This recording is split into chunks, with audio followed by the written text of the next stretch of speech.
안녕하세요 여러분.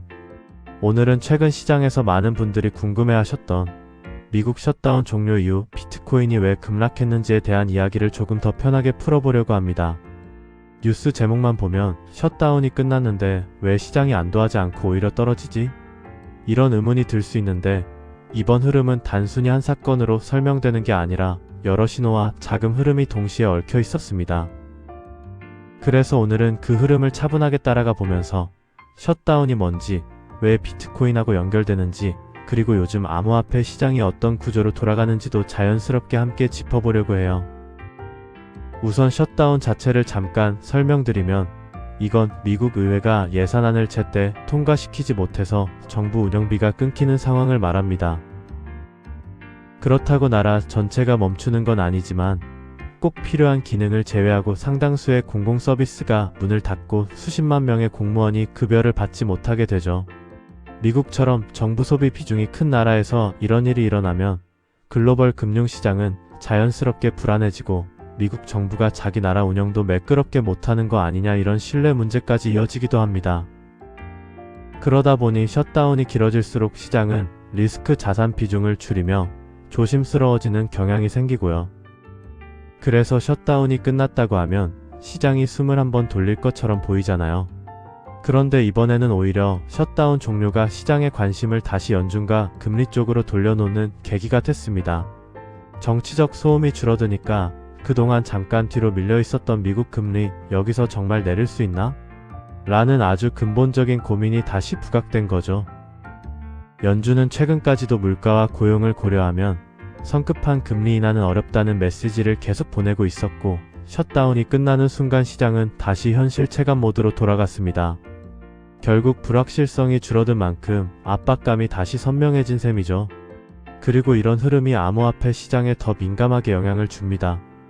전통 금융 자산은 기업 실적이나 산업 구조 변화처럼 내부 요인도 중요하지만 암호화폐는 거의 대부분이 외부에서 흘러오는 유동성과 자금 흐름에 맞춰 움직이거든요. 특히 비트코인이 기관 자산화되면서 더 이상 예전처럼 독립적인 시장이 아니게 됐습니다. 달러의 강약, 금리, 글로벌 리스크 온오프 전환 같은 거시 신호에 훨씬 빠르게 반응하죠. 그래서 셧다운 종료로 시장 시선이 거시 경제로 돌아가자마자 암호화폐가 제일 강하게 흔들린 겁니다. 그 타이밍에 비트코인 현물 ETF에서 거의 9억 달러가 하루 만에 빠져나가는 대규모 자금 이동이 발생했고 최근 몇 주간 누적으로 20억 달러 이상이 빠져나갔다는 보도까지 나오면서 시장은 한 번 더 충격을 받았습니다. 기관들은 단기 유동성 위험이 감지되면 가장 먼저 고위험 자산 비중을 조정하는데 비트코인이 여기에 포함된 거죠.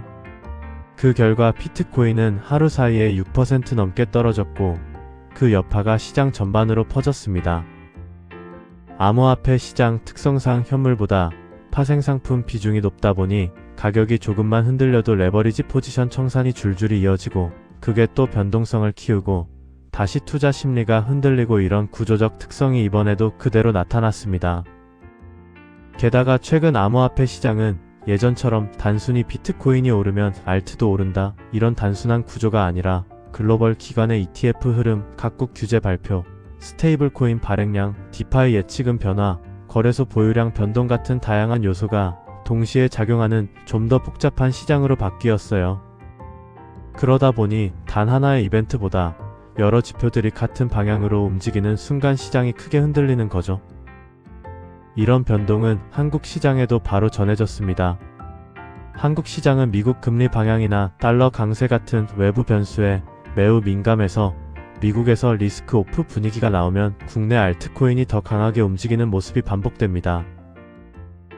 실제로 최근 국내 거래량이 눈에 띄게 줄고 김치 프리미엄도 축소되면서 전체적으로 방어적인 시장 분위기가 형성됐습니다. 그렇다고 해서 지금이 비관할 시점이냐 하면 또 그건 아닙니다.